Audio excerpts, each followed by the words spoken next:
الرحمن الرحیم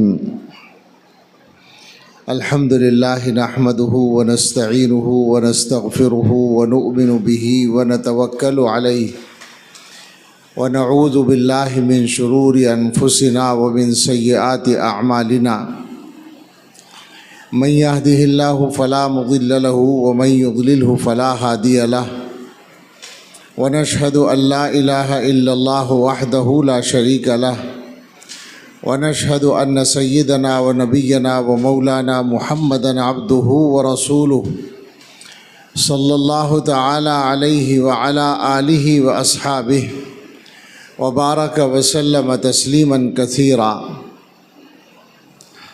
أما بعد فأعوذ بالله من الشيطان الرجيم بسم الله الرحمن الرحيم اهدنا الصراط المستقيم صراط الذين أنعمت عليهم غير المغضوب عليهم ولا الضالين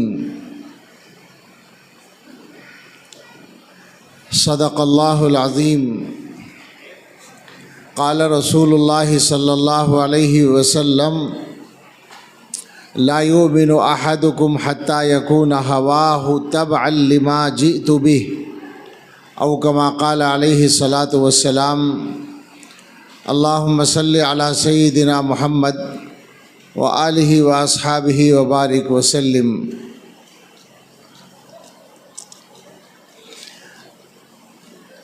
بیٹا یہ کافی ہے جو چل رہا ہے، تم بار بار کیوں آتے ہو؟ بیٹھ جاؤ۔ اللہ تعالیٰ کا شکر ادا کرتے ہیں کہ اس عظیم الشان اجلاس میں علماء کے ساتھ بیٹھنے اور آپ حضرات سے کچھ عرض کرنے کا موقع ملا۔ اللہ اس پورے اجلاس کو نافع بنا دے، مفید بنا دے۔ میرے رفیق محترم حضرت مولانا عبید الرحمن اطہر صاحب نے اس جلسے کا بھی، اور مولانا جو ذمہ دار ہیں اعتماد الحق صاحب، ان کا بھی تعارف کرا دیا تھا راستے میں، اور شبیر فیضی، حافظ شبیر فیضی صاحب جو ہیں انہوں نے پہلے سے ہی گھیر رکھا تھا۔ ظاہر ہے کہ انہی کی محنت سے حاضری آسان ہو گئی، تو جلسے کے بارے میں کچھ اندازہ بھی تھا، اور یقیناً کئی علماء کے بیانات ہونے کے بعد بھی سارا مجمع بیٹھا ہے، یہ خود ایک قابل ذکر خصوصیت ہے کسی جلسے کی۔ بہت لمبی بات تو نہیں کرنی چاہیے، لیکن دو تین باتیں اس زمانے کی ضرورت کے اعتبار سے عرض کرنے کو جی چاہتا ہے۔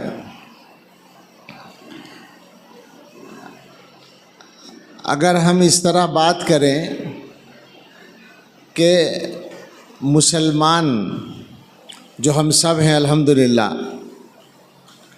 مسلمان ہونے کی حیثیت سے ہمارے سامنے بنیادی مسئلے دو ہو سکتے ہیں۔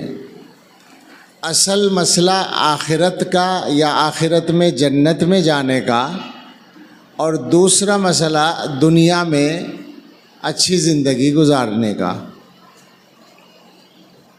آخرت میں جنت میں جانا ہر مسلمان کا مقصد ہے، اس میں کوئی شک ہی نہیں ہے۔ ہم سب دعا بھی کرتے ہیں اور دعا کرنی بھی چاہیے، اللہ سے مانگنا چاہیے، اور ویسے بھی ہماری طبیعت یا فطرت میں یہ طلب رکھ دی گئی ہے کہ ہم جنت میں جائیں، اور اس کی وجہ یہ ہے کہ ہمیں جنت ہی میں پیدا کیا گیا تھا، وہ اصلی وطن ہے۔ حکیم الامت حضرت اقدس تھانوی رحمۃ اللہ علیہ کا ایک رسالہ ہے شوق وطن، اس میں وطن سے مراد جنت ہے، کہ مسلمان کو اپنے اصلی وطن یعنی جنت کا شوق ہونا چاہیے۔ اور آج کل تو ایک سائنسداں ہے ایلس سلور، جو عصری تعلیم یافتہ لوگ ہیں، انہوں نے اس کی کچھ چیزیں پڑھی ہوں گی. وہ ملحد ہے عام سائنسدانوں کی طرح، مگر اس نے جو اپنے ریسرچ پیپر شائع کیے ہیں، اس کی 2-3 ریسرچ ہیں. اس کا خاص موضوع ارتھ اور زمین اور انسان ہے. اس نے یہ کہا ہے کہ زمین کا اور انسان کے مزاج کا مطالعہ کرنے کے بعد میری سمجھ میں یہ آیا ہے کہ یہ انسان اس زمین کا رہنے والا نہیں ہے. اور یہ اس لیے کہ دنیا میں انسان کے علاوہ جتنے جاندار رہتے ہیں ذی روح، وہ سب کے سب زمین کی تمام چیزوں سے مزاج کی موافقت رکھتے ہیں. یعنی زمین کے موسم اور زمین کے کھانے، زمین کی تمام چیزیں ان کو سوٹ کرتی ہیں. سارے جانور جو بھی چیز کھاتے ہیں وہ ویسے ہی کھا لیتے ہیں جیسے پیدا ہوتی ہے. اس میں اپنی طرف سے کوئی پروسیس نہیں کرتے، وہ کچھ نہیں کرتے، بس فطری طور پر جیسے پیدا ہوا ویسے کھا لیتے ہیں. اناج کھانے والے جانور اناج کھا لیتے ہیں، پتا کھانے والے جانور پتا کھا لیتے ہیں، گوشت کھانے والے جانور گوشت کھا لیتے ہیں، ویسے ہی کچا کچھ نہیں کرتے، وہ ان کو ہضم ہو جاتا ہے. انسان کا معاملہ یہ ہے کہ اس کو کچھ بھی کھانا ہے تو یہ اس کو اپنے مزاج کے مطابق بنا کے کھاتا ہے. گوشت کھائے گا تو اس کو پکائے گا، مسالے ڈالے گا، ذائقہ بنائے گا. سبزی بنائے گا، سبزی کھائے گا تو کاٹے گا اور اس کو اپنے مزاج کے مطابق بنائے گا. کوئی اناج کھائے گا تو اس کو بھی پیسے گا اور آٹا بنائے گا یا کچھ اور کرے گا اور کھائے گا. تو کوئی بھی غذا سیدھے اس کو سوٹ نہیں کرتی. اسی طرح موسموں کا مسئلہ ہے کہ دنیا کے موسم سارے جانوروں کو ٹھیک لگتے ہیں. کوئی جانور بارش سے بچنے کے لیے کوئی اہتمام نہیں کرتا. بھیگنا پڑ جائے تو وہ بھیگ لیتا ہے اور بھیگنے سے اس کو کوئی نقصان نہیں ہوتا. انسان زیادہ دیر بارش میں بھیگ نہیں سکتا. دھوپ میں جانور آسانی سے وقت گزار لیتے ہیں. انسان اگر زیادہ دیر دھوپ میں رہے تو اس کی جلد خراب ہو جاتی ہے. سردی میں یہ نہیں رہ سکتا، اسے گرم کپڑا چاہیے. گرمی میں نہیں رہ سکتا، اسے ٹھنڈک کا انتظام چاہیے. تو کوئی موسم اس کو موافق نہیں. تو کل ملا کر یہ سمجھ میں آتا ہے کہ انسان بہت نازک مزاج ہے. وہ کہتا ہے کہ میری سمجھ میں یہ آیا کہ یہ انسان کسی اور سیارے کا رہنے والا ہے جہاں کا موسم اور جہاں کی غذائیں اس کے مزاج کے بالکل مطابق تھیں. وہاں اس سے کوئی غلطی ہوئی ہوگی اور وہاں کوئی طاقت ہوگی جس نے اسے وہاں سے اٹھا کر یہاں پھینک دیا. ملحد ہے، وہ مذہب مخالف ہے، اللہ کا نام نہیں لے رہا، جنت کا نام نہیں لے رہا، لیکن ساری بات وہی کہہ رہا ہے جو ہم 1400 سال پہلے سے جانتے ہیں، جو 1400 سال پہلے مسلمانوں کو بتا دی گئی ہے کہ جنت میں پیدا ہوئے تھے. میں نے تو یہ ساری تفصیل اخبار میں پڑھی اردو میں، اور جب پڑھی تو قرآن کریم کی آیت یاد آئی. اللہ تعالیٰ نے حضرت آدم علیہ السلام کو جنت کی نعمتوں پر متوجہ کرنے کے لیے فرمایا تھا، ان لک الا تجوع فیہا ولا تعری وانک لا تظمأ فیہا ولا تضحی. جنت میں آپ کو یہ نعمت حاصل ہے کہ نہ بھوک کا مسئلہ ہے، نہ پیاس کا مسئلہ ہے، نہ دھوپ کا مسئلہ ہے، نہ لباس کا مسئلہ ہے. وہ ساری باتیں اللہ تعالیٰ نے قرآن کریم میں فرما رکھی ہیں. ایک بات اس نے اور لکھی ہے، وہ عجیب بات ہے. اس نے کہا کہ میرا اندازہ یہ بھی ہے کہ انسان کو اس زمین پر آئے ہوئے بہت لمبا عرصہ نہیں گزرا. اگر اس کو لاکھوں سال ہو گئے ہوتے تو یہ یہاں کی چیزوں کو اپنے مزاج کے مطابق بنا چکا ہوتا، مگر ابھی تک پوری طرح کامیاب نہیں ہوا. اس سے لگتا ہے کہ زیادہ لمبا وقفہ نہیں گزرا، چند ہزار سال ہی گزرے ہوں گے. ساری تائید ہو رہی ہے ہماری آسمانی کتابوں کی. اور اس سے بڑھ کر آپ حضرات ذرا توجہ کریں، میرا یہ موضوع نہیں ہے اس وقت، لیکن ایک بات آ گئی کہ جو آدمی یہ ملحد سائنسداں، اس زمانے کا مانا ہوا سائنسداں ہے، وہ کہہ رہا ہے کہ یہ انسان کہیں اور آباد تھا، غلطی کچھ ہوئی تو یہاں لا کے ڈال دیا گیا۔ اس کا مطلب یہ ہے کہ انسان ہی تھا، بندر نہیں تھا۔ ڈارون کا نظریہ غلط، آپ سمجھ رہے ہیں نا؟ اس کی کوئی تردید ابھی تک نہیں آئی ہے۔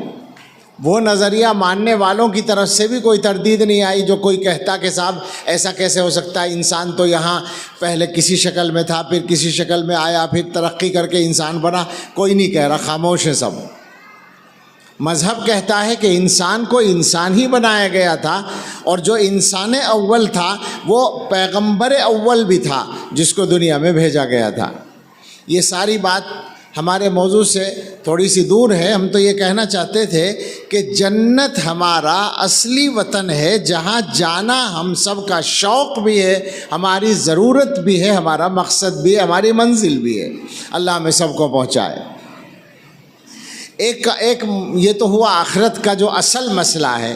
نمبر 2 پر ہمارا مسئلہ دنیا کی زندگی کو ٹھیک کرنے کا ہے، ٹھیک سے گزارنے کا ہے۔ اب دیکھنا یہ ہے کہ جب ہم مسلمان ہیں تو ہمیں اللہ اور اللہ کے رسول صلی اللہ تعالیٰ علیہ وسلم ان دونوں مقصدوں کو پورا کرنے کے لیے کیا بتاتے ہیں۔ تو پہلی بنیادی بات تو وہی ہے جس کی طرف میں نے اشارہ کر دیا کہ ہمیں قرآن و حدیث میں یہ بتایا گیا ہے کہ اصل آخرت ہے، دنیا نمبر 2 پر ہے۔ ہم نے الٹا کر رکھا ہے، آج کل دنیا کو نمبر 1 پر لے آئے ہیں، آخرت کو نمبر 2 پر لے گئے، یعنی بیلنس خراب کر دیا، جس کی وجہ سے سارے معاملات بگڑے پڑے ہیں۔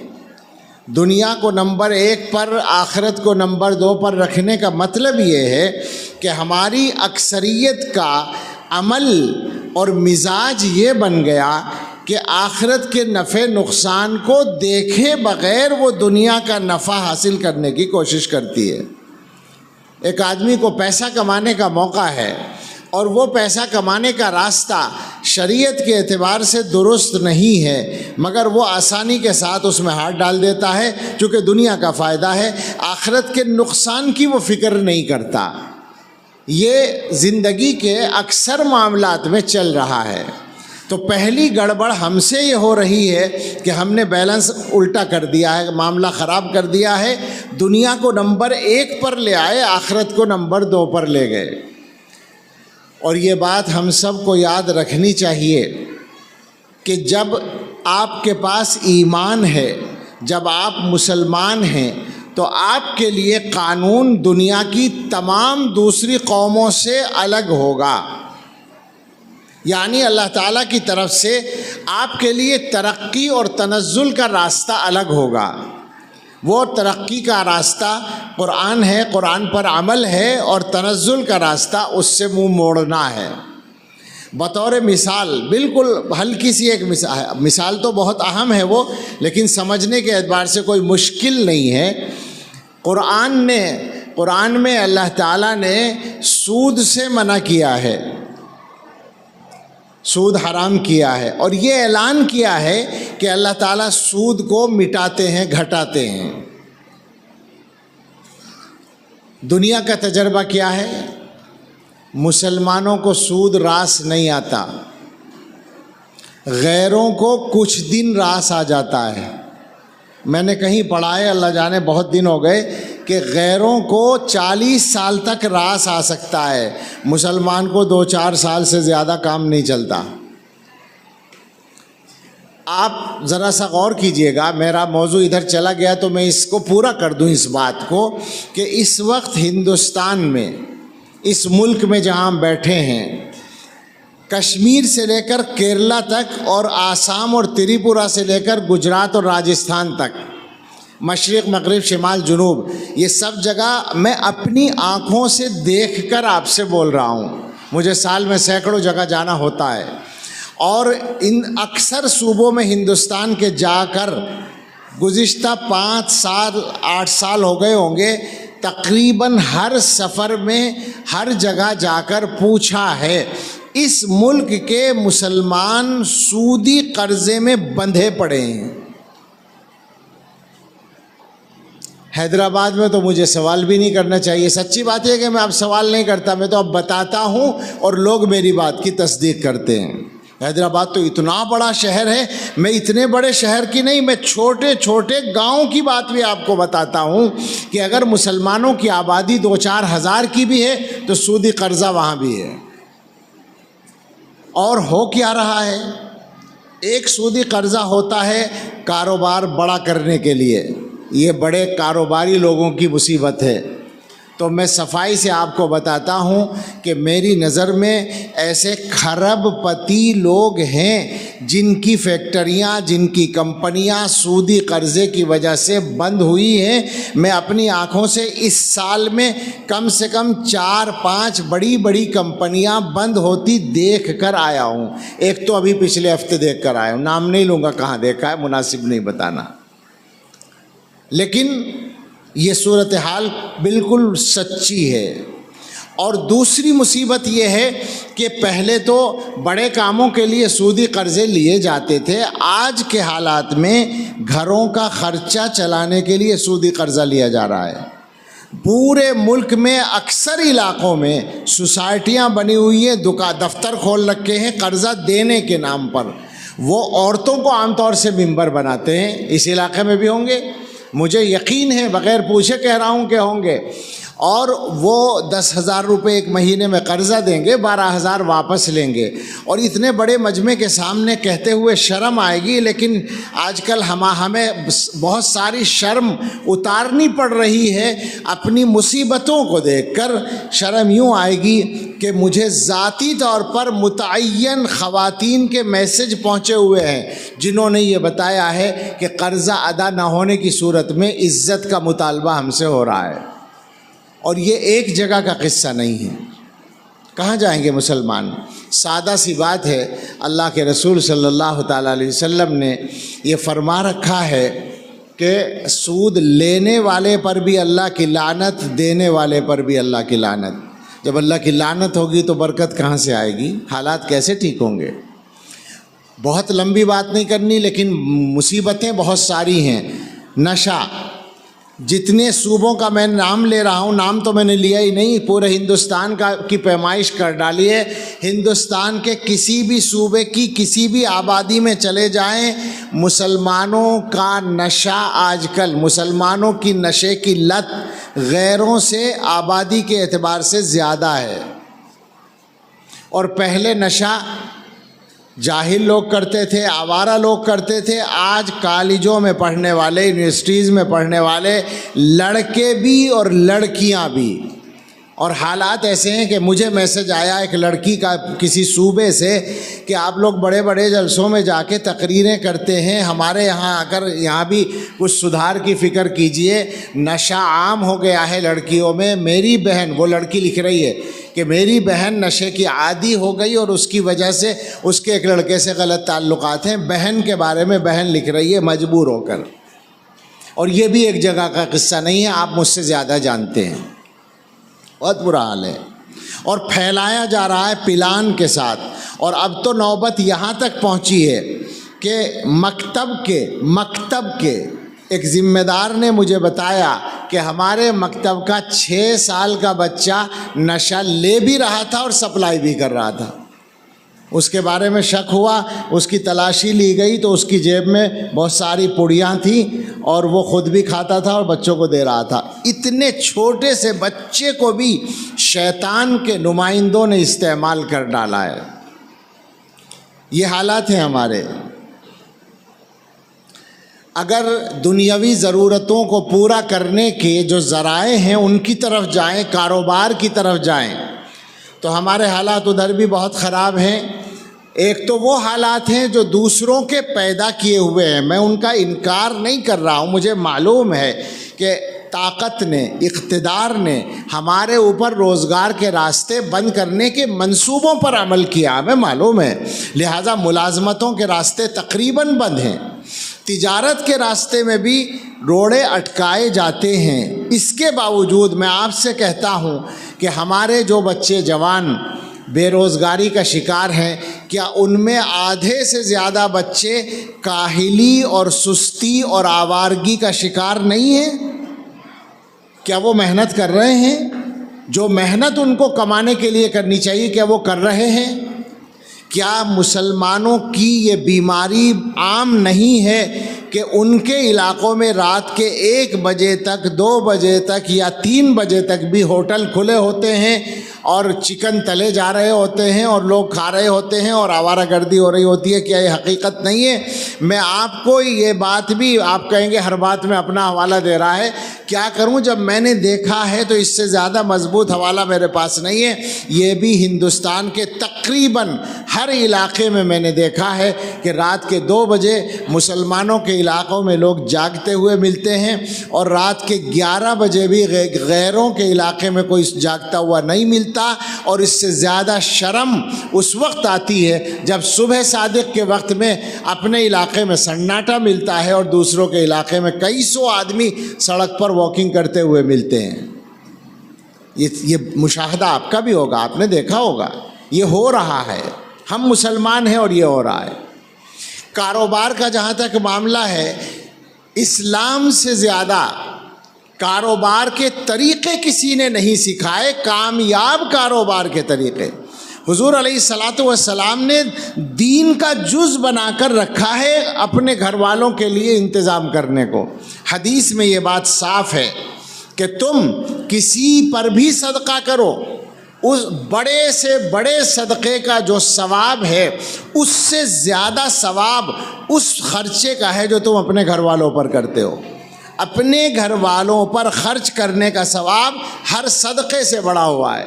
اور ایک صحابی آئے حضور علیہ الصلاۃ والسلام کی خدمت میں، ان کے پاس کچھ نہیں تھا۔ ظاہر ہے کہ صحابہ اپنے سارے مسئلے تو حضور ہی کے سامنے رکھتے تھے اور حضور باپ کی طرح معاملہ کرتے تھے، عطا فرماتے تھے۔ انہوں نے آ کر کہا کہ میرے ہاں کچھ نہیں ہے، مجھے عطا فرما دیں، کچھ مدد کر دیں۔ اس دن حضور علیہ الصلاۃ والسلام نے بجائے ان کو کچھ دینے کے سکھانے کے لیے فرمایا کہ یہ بتاؤ کہ تمہارے گھر میں کچھ ہے؟ انہوں نے کہا کچھ بھی نہیں۔ فرمایا کوئی سامان تو ہوگا۔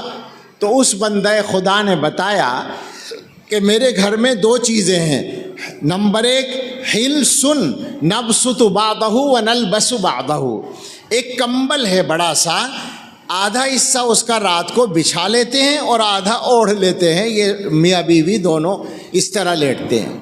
وقعب نشرب فیہ الماء، اور ایک پیالہ ہے جس میں ہم پانی پیتے ہیں۔ بس یہ کل کائنات ہے ہمارے گھر کی اور کچھ بھی نہیں ہے۔ حضور علیہ الصلاۃ والسلام نے فرمایا دونوں چیزیں لے کر آؤ۔ لے آئے۔ مسجد میں صحابہ تھے ہی، حضور نے اعلان کیا یہ 2 سامان ہم بیچ رہے ہیں، کون خریدے گا؟ ایک صحابی نے کہا ہم خریدیں گے۔ کیا دو گے؟ کہا 1 درہم۔ فرمایا من یزید علی درہم، زیادہ کون دے گا؟ نیلامی۔ اسی حدیث سے پتہ چلا کہ نیلامی جائز ہے، نیلامی کر سکتے ہیں۔ آپ نے فرمایا زیادہ کون دے گا؟ ایک صحابی نے عرض کیا 2 درہم دوں گا میں۔ فرمایا لاؤ۔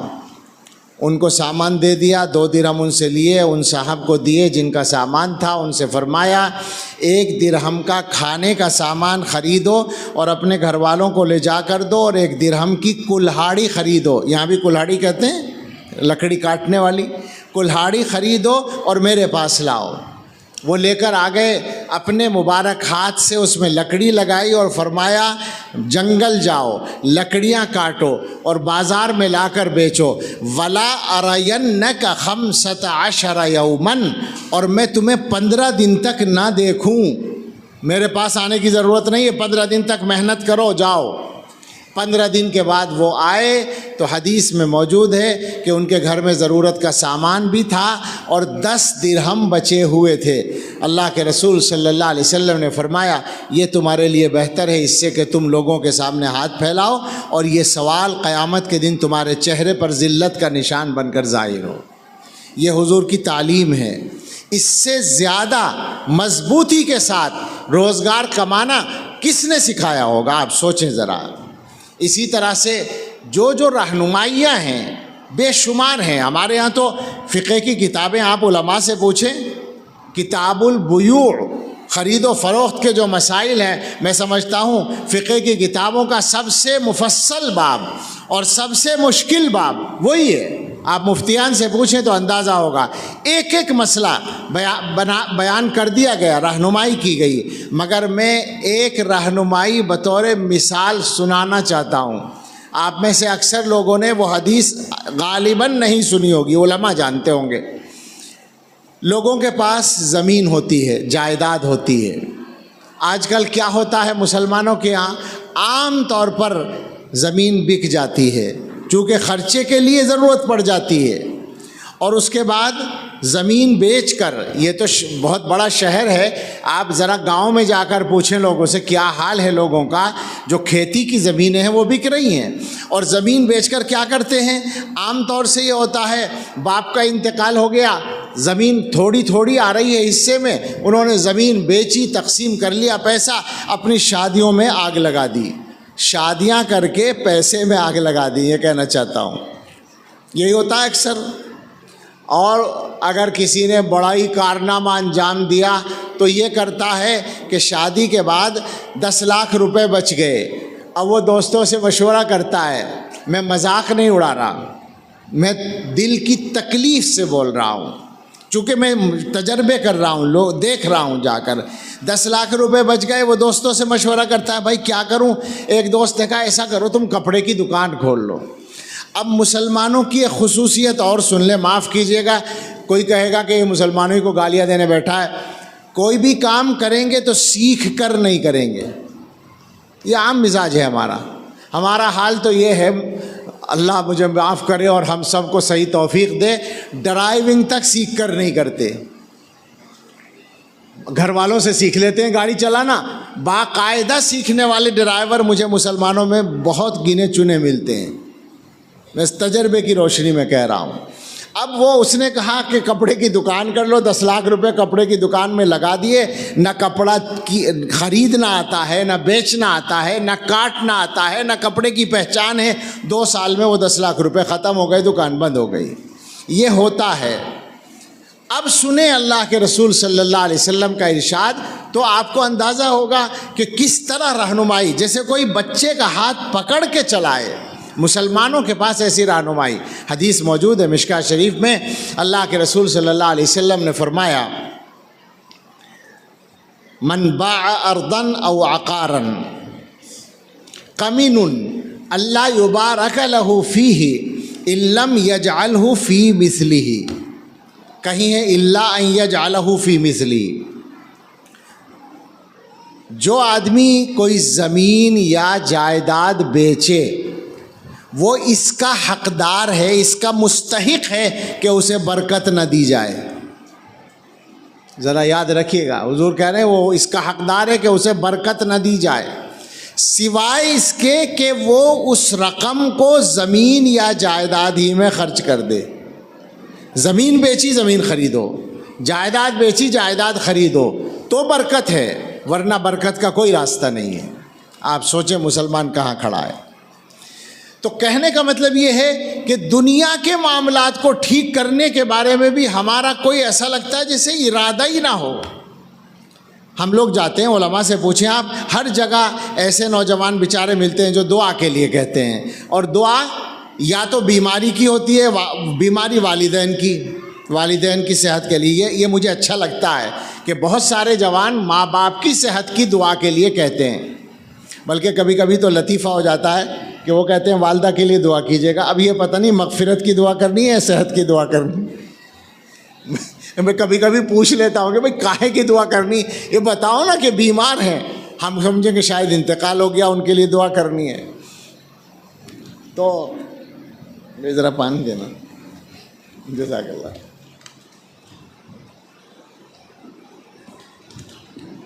دوسری جو دعا عام طور پر ہے وہ یہ کہ روزگار کے لیے دعا کر دیں، کاروبار کے لیے دعا کر دیں، بالکل کاروبار چل نہیں رہا، لیکن ہم سمجھتے ہیں، ہم یہ پیغام پہنچانا چاہتے ہیں اپنے عزیزوں تک کہ آپ اگر محنت کریں گے تو کاروبار ضرور چلے گا، اللہ تعالیٰ نے رزق کا وعدہ کر رکھا ہے، سبب آپ کو اختیار کرنا ہے، محنت کرنی ہے۔ دنیا کے معاملات کو ٹھیک کرنے کے اور بہت سارے شعبے ہیں، میں بہت تفصیل میں نہیں جانا چاہتا تھا لیکن پھر بھی میں چلا گیا مجبوراً، کچھ تو کہنا ہی تھا۔ مثال کے طور پر یہ کہ جو بگاڑ ہم نے خود اپنے ہاتھوں سے معاشرے میں لا رکھے ہیں، جن میں ایک بڑی مصیبت ہماری شادیاں ہیں، اور حیدرآباد میں بیٹھ کر تو مجھے یہ کہنا چاہیے کہ نوابی شادیاں ہیں جی، نوابوں کا علاقہ ہے تو پورا حیدرآباد کیا، اب تو ہم کریم نگر میں بیٹھے ہیں لیکن کون بچا ہوا ہے؟ اور جناب عالی، میں آپ سے کہوں کہ حیدرآباد اور کریم نگر نہیں، ہندوستان کے کسی کونے کے چھوٹے سے پسماندہ ضلع میں بھی کسی گاؤں میں اگر شادی ہو رہی ہے تو شادی کرنے والے نے یہ سمجھ رکھا ہے کہ میرا اسٹیٹس یہی ہے کہ میں ایسی شادی کروں کہ میں ساری عمر کے لیے قرضے میں بندھ جاؤں، یہ اس نے طے کر رکھا ہے۔ مصیبت بنی ہوئی ہے سارے ملک میں، حالات بہت خراب ہیں۔ اب تھوڑا سا اس طرف آ جائیں، دنیا کیا کر رہی ہے؟ دنیا نے ظاہر ہے کہ ایک پلان بنا رکھا ہے، اور وہ پلان اس دنیا نے نہیں بنایا، وہ ہماری پیدائش سے بہت پہلے بنا تھا۔ اللہ تعالیٰ نے جب آدم علیہ السلام کو بھیجا تھا تو ایک دشمن ساتھ بھیجا تھا جس کا نام ابلیس ہے، اس کے کارندے ہیں۔ اور یہ بات ذرا اچھی طرح ذہنوں میں رکھیے گا، اکثر لوگوں کے تصور میں ایسا ہے کہ شیطان بھی چونکہ جنات کی قسم سے ہے تو اس کے کارندے بھی جنات ہی کی قسم کے ہوں گے۔ ایسا نہیں ہے۔ وَكَذَلِكَ جَعَلْنَا لِكُلِّ نَبِيٍّ عَدُوًّا شَيَاطِينَ الْإِنسِ وَالْجِنِّ، ہر نبی کے جو دشمن ہم نے بنائے ہیں وہ شیاطین ہیں، انسانوں میں سے بھی اور جنات میں سے بھی۔ ایسے ہی من الجنتی والناس ہے، قل اعوذ برب الناس میں قرآن بتا رہا ہے کہ شیطان کے نمائندے انسانوں میں بھی ہوتے ہیں۔ اور مجھے تو آج کل ایسا لگتا ہے کہ شیطان کے وہ جنات والے نمائندے تو شاید چھٹی پہ چلے گئے ہوں گے، اس لیے کہ انسانی نمائندے ہی اتنے بڑے شیطان بن گئے ہیں کہ انہوں نے ان کے سارے کام سنبھال رکھے ہیں۔ لہٰذا ایمان خطرے میں ڈال دیے ہیں۔ آج صورتحال یہ ہے کہ اچھے اچھے گھرانوں کے لڑکے اور لڑکیاں ہی نہیں، بڑی عمر کے لوگ بھی شک میں مبتلا ہیں، وسوسوں میں مبتلا ہیں۔ کبھی اللہ کے بارے میں شک آ رہا ہے، کبھی پیغمبر کے بارے میں شک آ رہا ہے، کبھی اسلام کے کسی حکم کے بارے میں دلوں میں شک آ رہا ہے۔ بتائیے ایسا عام طور پر ہو رہا ہے یا نہیں؟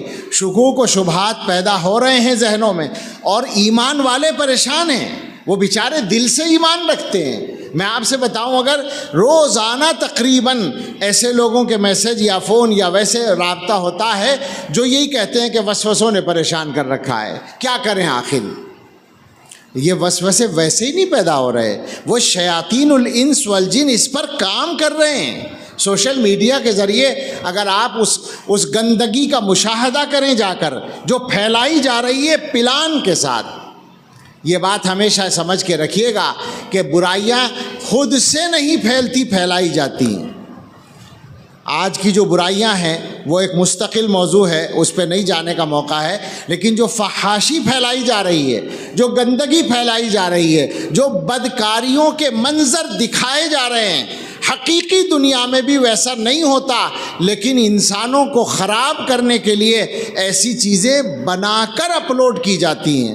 اور ظاہر ہے کہ ایسی سائٹس جن پر یہ فحش چیزیں ہیں وہ لاکھوں کی تعداد میں آج پائی جاتی ہیں، مجھ سے زیادہ آپ سمجھتے ہوں گے۔ لاکھوں سائٹس چلانے کے لیے کتنے لاکھ آدمیوں کی ضرورت پڑے گی؟ آپ اندازہ کریں کہ دنیا کے کتنے آدمی اس خباثت میں لگے ہوئے ہیں۔ بالکل اسی طریقے سے ایمان کے پیچھے لاکھوں آدمی ہیں جو کام کر رہے ہیں، باقاعدہ دلوں کے اندر شکوک و شبہات پیدا کرنے کا مسلسل کام ہو رہا ہے۔ میں تو انگریزی نہیں جانتا، لیکن عربی میں انگریزی کی بات آپ سمجھ لیں کتنی خطرناک ہوگی جب عربی زبان میں ایسے لوگ باقاعدہ چینل چلاتے ہیں، سیریل بناتے ہیں، مسلسل ان کے ایپیسوڈ آتے ہیں جو اسلام کے بارے میں اور قرآن کے بارے میں اور رسول اللہ صلی اللہ علیہ وسلم کے بارے میں بہت بدترین قسم کی باتیں پھیلاتے ہیں۔ میں نے بعض جگہ بیانات میں ذکر کیا، شاید حیدرآباد میں بھی کبھی کہا ہوگا کہ چند سال پہلے ہم نے ایک کیا کہیں گے اس کو عربی میں، حلقہ سیریل، وہی سیریل دیکھا جس کی 535 قسطیں موجود تھیں یوٹیوب پر۔ سؤال جری کے نام سے، آپ لوگ دیکھیے گا، سؤال جری، اس کو چلانے والا ایک آدمی تھا جس کا نام تھا رشید، مگر وہ گمراہ تھا، مسلمان کا بیٹا تھا، مرتد ہو گیا تھا، اور مرتد ہونے کے بعد وہ سب کو مرتد بنانے کی مہم پر لگا ہوا تھا۔ اس کی جو وہ تھیں قسطیں، حلقہ کہیں گے عربی میں، ان کے 2-3 عنوانات آپ کو سناؤں تو اندازہ ہو جائے گا۔ تقریباً 1 گھنٹے کا ایپیسوڈ ہوتا تھا اس کا روزانہ، شاندار عربی زبان میں، سمجھ میں آنے والی فصیح زبان، جس کو سننا بھی زبان کے اعتبار سے اچھا لگے۔ عنوان ہے حل القرآن کلام اللہ، کیا قرآن اللہ کا کلام ہے؟ اب وہ 1 گھنٹہ بیٹھا ہوا بکواس کر رہا ہے، اور بکواس ایسی نہیں جس کو عام آدمی غلط سمجھے، کتابوں کے حوالے نکال کر دکھا رہا ہے کہ قرآن ایسا کلام نہیں ہے جسے اللہ کا کلام مان لیا جائے۔ ایک عنوان، حل محمد رسول اللہ، کیا حضرت محمد صلی اللہ علیہ وسلم اللہ کے رسول ہیں؟ یہ ایک عنوان ہے۔ اب وہ 1 گھنٹے بکواس کر رہا ہے کہ حضرت محمد صلی اللہ علیہ وسلم کی شخصیت ایسی نہیں ہے کہ وہ اللہ کے رسول ہو سکے، نعوذ باللہ۔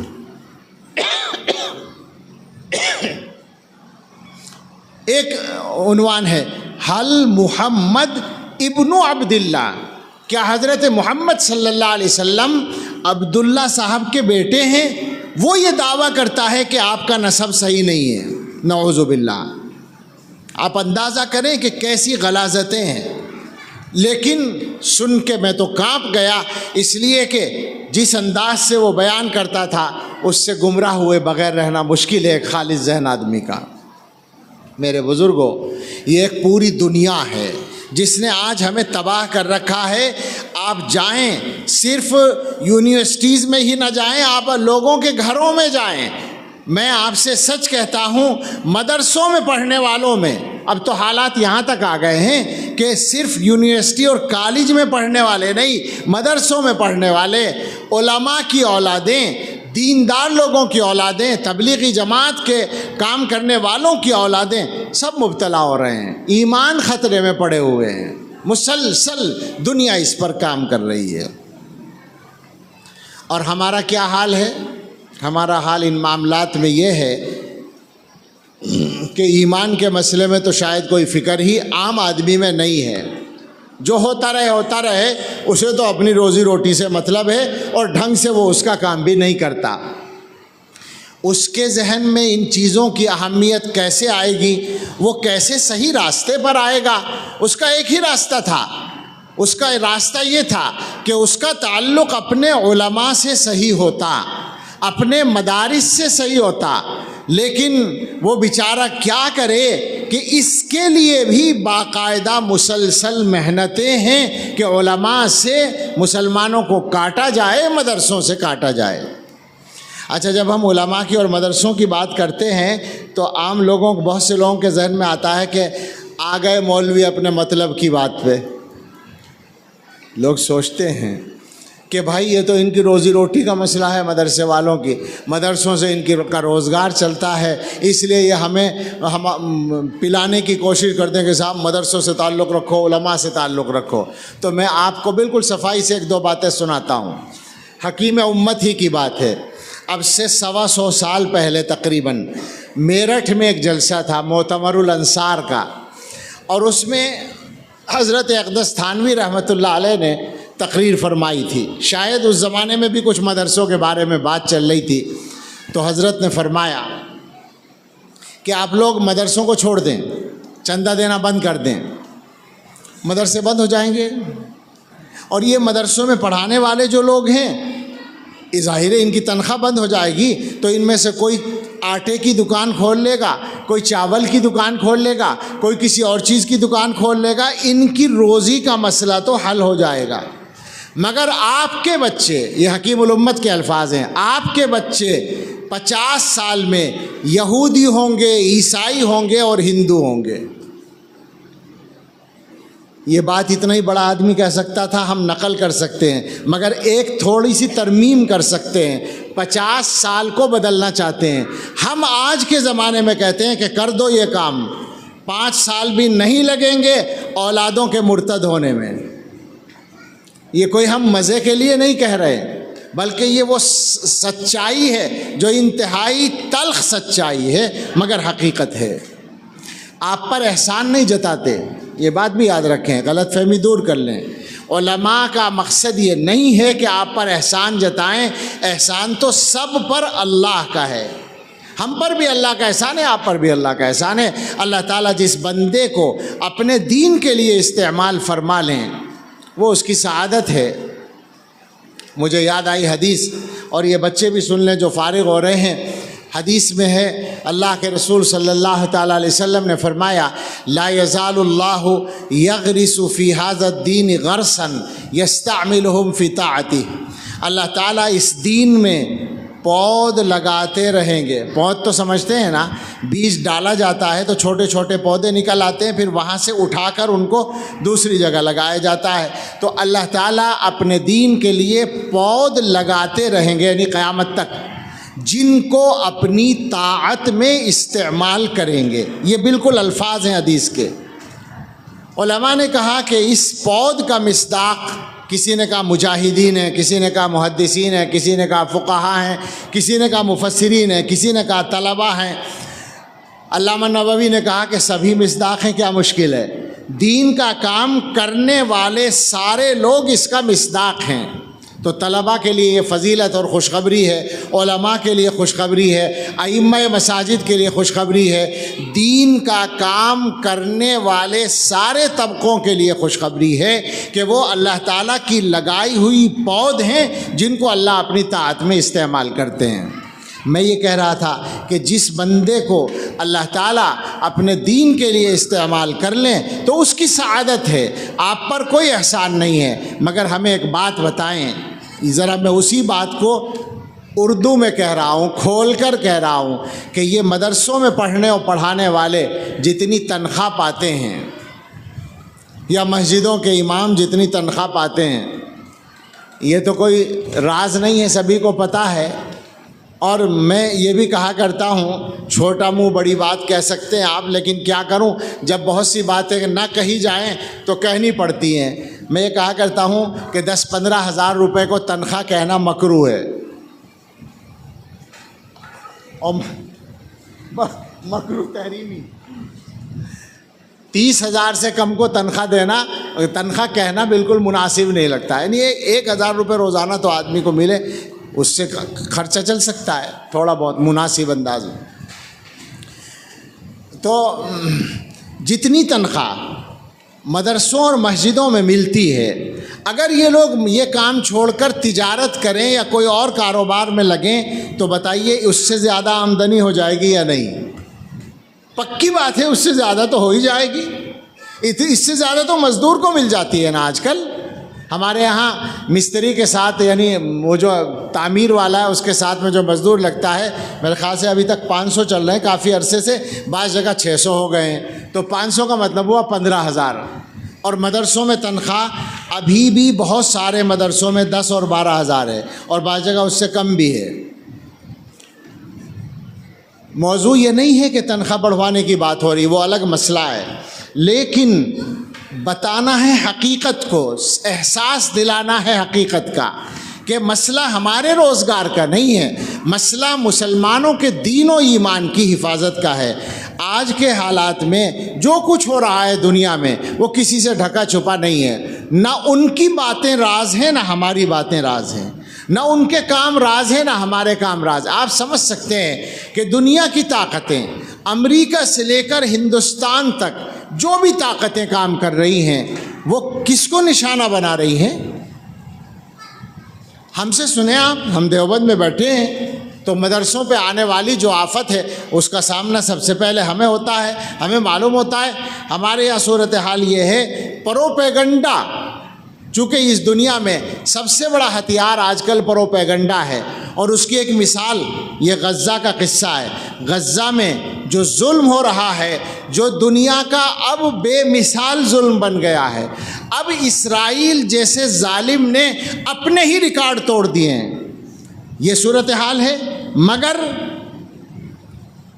اسلامی ممالک ہوں یا کوئی دوسرا ملک ہو، باقاعدہ غزہ کی حمایت میں کھڑا نہیں ہو سکتا، اس لیے کہ غزہ میں قیادت کرنے والی تنظیم حماس ہے، اور حماس امریکہ کی درجہ بندی میں دہشت گرد تنظیم ہے۔ آپ کو معلوم ہے اگر آپ کسی آدمی کو سڑک پر مارنا شروع کریں تو 10 آدمی اس کو بچانے کے لیے آئیں گے کہ کیوں مار رہے ہو بیچارے کو، لیکن اگر آپ اسی آدمی کو چور چور کہہ کر مارنا شروع کریں تو 10 آدمی آپ کے ساتھ لگ جائیں گے مارنے کے لیے۔ یہ ہے پروپیگنڈا۔ میں جلدی بول رہا ہوں۔ حماس کی مثال اس زمانے میں ایک عجیب مثال ہے کہ چونکہ امریکہ کے نزدیک وہ دہشت گرد ہے، لہٰذا اب وہاں چاہے کتنا ہی قتل عام ہو جائے اس کے ساتھ ہم کھڑے نہیں ہو سکتے۔ مدرسوں کے سلسلے میں پروپیگنڈا مسلسل چل رہا ہے۔ دیوبند دہشت گردی سکھاتا ہے، دارالعلوم ایک وزیر صاحب تشریف لائے دیوبند ہی میں، کہنے لگے یہاں پر آتنک واد کا ایک مندر ہے۔ اس بیوقوف کو یہ بھی احساس نہیں کہ اپنے مندر کی بھی توہین کر رہا ہے، آتنک واد کا مندر کہہ کر دارالعلوم دیوبند کو آتنک واد کا مندر کہہ رہا تھا۔ میں کہہ رہا تھا پروپیگنڈے کا یہ عالم ہے۔ اب سے شاید 15-20 سال پہلے کی بات ہے، کسی الیکٹرانک میڈیا کے نمائندے تھے جرمنی کے شاید، وہ آئے تھے کسی چینل سے، تو ان کو ہم دکھا رہے تھے دارالعلوم، تو وہ کہنے لگے کہ وہ تہخانے بھی تو دکھائیے۔ تو پوچھا ان سے کون سے تہخانے، کہ جہاں آپ کے یہاں ٹریننگ دی جاتی ہے؟ تو ان سے کہا بھائی یہاں تو ایسا کوئی تہخانہ نہیں ہے۔ کہنے لگے ہمیں تو بہت مضبوطی کے ساتھ بتایا گیا ہے کہ دیوبند کے اندر دارالعلوم میں تہخانے ہیں جن میں ٹریننگ دی جاتی ہے بچوں کو۔ اور ابھی کل پرسوں ایک آدمی نے مجھے بتایا ہمارے ہاں وہ گیہوں رکھنے کا ایک تہخانہ بنا ہوا ہے، بیسمنٹ جیسے بناتے ہیں۔ تو ایک آدمی نے بتایا کہ کچھ لوگ ایک دن یہاں کھڑے ہو کر کہہ رہے تھے کہ یہ یہاں سرنگ ہے اور یہ سرنگ پاکستان تک جاتی ہے۔ یہ انہوں نے سنا اپنے کانوں سے کہ وہ بات کر رہے تھے۔ طرح طرح کی مصیبتیں ہیں، یہ کوئی حل کی بات نہیں ہے، مسلسل پروپیگنڈا چل رہا ہے۔ اور ابھی آپ نے سنا ہوگا وہ فلم بنائی گئی تھی جس میں باقاعدہ دارالعلوم دیوبند کو اور مسلمانوں کو اور علماء کو نشانہ بنایا۔ وہ تو جمعیت علماء چلی گئی عدالت میں، تو کچھ دنوں کے لیے روک لگ گئی ہے، لیکن مسلسل پروپیگنڈا جاری ہے۔ تو ایسے حالات میں مسلمانوں کو تو ہوش کے ناخن لینے پڑیں گے۔ میں اپنی بات سمیٹتا ہوں اور خلاصہ کرتا ہوں، جو مجھے عرض کرنا ہے وہ یہ ہے، میں نے بات یہاں سے شروع کی تھی کہ 2 مسئلے ہیں، ایک جنت میں جانا اور ایک دنیا کی زندگی کو ٹھیک کرنا۔ جنت میں جانے کے لیے شریعت کے مطابق جینا پڑے گا، اور جب شریعت کے مطابق زندگی گزاریں گے تو آپ یقین کریں دنیا کی زندگی بھی اچھی ہو جائے گی۔ یقین کے ساتھ یہ بات کہی جا سکتی ہے۔ اب ربیع الاول کا مہینہ آ رہا ہے، سیرت کے جلسے ہوں گے اور بہت سارے جلسے ہوں گے، اور جلسے ہو کے خوشیاں منا کے پھر وہ گزر جائے گا ہر سال کی طرح، اور مسلمانوں کے حالات ویسے کے ویسے ہی رہیں گے۔ پیغام یہ ہے کہ حضرت محمد الرسول اللہ صلی اللہ تعالیٰ علیہ وسلم کی زندگی دنیا میں سب سے اچھی زندگی گزری ہے، ان کی برابر کسی آدمی کو عزت نہیں ملی ہے۔ مسلمانوں کو اگر اپنے حالات کو ٹھیک کرنا ہے، ایک ہی راستہ ہے، ان کا راستہ اختیار کریں جو سنت کا راستہ ہے، مگر وہ راستہ ملے گا دین سیکھنے سے، وہ راستہ ملے گا علماء سے تعلق رکھنے سے، وہ راستہ ملے گا اپنے مدرسوں کو مضبوط کرنے سے۔ اس سے غافل نہ ہوں، اپنی دنیا کے کاموں کو بھی ٹھیک کرنے کی کوشش کریں، اور خدا کے واسطے کوئی بھی کام رسم کے طور پہ کرنا چھوڑ دیں۔ اب یہ جلسہ ہے، اتنا بڑا جلسہ ہے، ان لوگوں نے کتنا خرچ کیا ہوگا، کتنی محنت کی ہوگی، آپ اندازہ کر سکتے ہیں۔ کیا ہوتا ہے ہمارے یہاں جلسوں کا؟ جلسہ ہو گیا، اگلے دن آپ نے نمبر دے دیے کہ فلاں مولوی صاحب نے تقریر بہت اچھی کی، بس ہو گیا، امتحان ہو گیا، پاس ہو گئے، جلسہ ختم، نتیجہ ختم، کوئی فائدہ نہیں، کوئی فائدہ نہیں۔ طے کر کے اٹھیے یہاں سے کہ اگر کوئی کام کی بات ملی ہے تو اس کو اپنی زندگی میں لا کر اپنے آپ کو بدلنا ہے۔ بدلنے میں رکاوٹ کیا ہے؟ میں یہ آخری بات کر رہا ہوں۔ بدلنے میں رکاوٹ یہ ہے کہ ہم میں سے ہر آدمی اپنے آپ کو اچھا سمجھتا ہے۔ جب اچھا ہے تو پھر وہ بدلے گا کیوں؟ اگر بیمار نہیں سمجھے گا تو دوا کیوں کرے گا؟ ہم میں سے ہر ایک نے یہ سمجھ رکھا ہے کہ میں ٹھیک ہوں، باقی سب خراب ہیں۔ علماء جو بات کر رہے ہیں وہ اس پورے مجمع کے لیے کر رہے ہیں، میرے علاوہ میں تو ٹھیک ہوں، یہ جتنے بیٹھے ہیں نالائق ہیں، ان کے لیے بات ٹھیک ہے، بالکل ان کی اصلاح ہونی چاہیے، لہٰذا کسی کی نہیں ہوتی۔ عرض یہ کرنا ہے کہ ہر آدمی اپنے آپ کو مخاطب سمجھے۔ ایک ڈیوٹی لگائی ہے اللہ تعالیٰ نے، اپنے آپ کو بھی جہنم سے بچانا ہے اور اپنے گھر والوں کو بھی جہنم سے بچانا ہے۔ کم سے کم اتنی ہی ڈیوٹی یاد کر کے یہاں سے چلے جائیے کہ میری حکومت 4 یا 5 یا 6 آدمیوں پر ہے جو میرے گھر کے ہیں، بیوی اور بچے، ان کو جہنم سے بچا کر لے جانے کے لیے جو کوشش و محنت میں کر سکتا ہوں وہ مجھے کرنی ہے۔ یاد رکھیے یہ مسلمان کی وہ ڈیوٹی ہے جو قرآن میں مقرر کی گئی ہے، یہ ادھر ادھر کی کہی ہوئی سنی ہوئی نہیں ہے، یہ قرآن کی مقرر کی ہوئی ہے۔ اگر مسلمان اس ڈیوٹی کو نہیں سمجھیں گے تو جنت میں جانے میں کیسے کامیاب ہوں گے اور دنیا کی زندگی کو اپنا کیسے ٹھیک کر پائیں گے۔ باقی دنیا کے جو حالات ہیں میں نے ان پر بات نہیں کی، یہ بھی ایک طریقہ ہو سکتا تھا کہ میں حالات پر بات کرتا، بی جے پی یہ کر رہی ہے، حکومت یہ کر رہی ہے، فلاں طاقت یہ کر رہی ہے، پرجوش 10-15 منٹ بولتا اور بہت سارے لوگ داد دیتے کہ بہت اچھا بولے۔ فائدہ کیا فائدہ ہوتا؟ ہمارا فائدہ ہوگا اپنے آپ کو بدلنے سے۔ یاد رکھیے دنیا اللہ کے حکم سے چلتی ہے، ہم اگر اللہ کے حکم کے مطابق چلیں گے تو دنیا ہمارے ساتھ چلے گی۔ اللہ کے قبضے میں سب کچھ ہے، دل بھی اللہ کے قبضے میں ہے، اللہ تعالیٰ دلوں کو پلٹ دیتے ہیں، تو ہم اپنے آپ کو ٹھیک کر لیں، یقین ہے کہ اللہ تعالیٰ ہمارے لیے دنیا کو بھی ٹھیک کر دیں گے۔ اللہ ہمیں صحیح سمجھ بھی عطا فرمائے، صحیح علم بھی عطا فرمائے اور صحیح راستے پر استقامت بھی عطا فرمائے۔ آمین۔ وآخر دعوانا ان الحمد للہ رب العالمین۔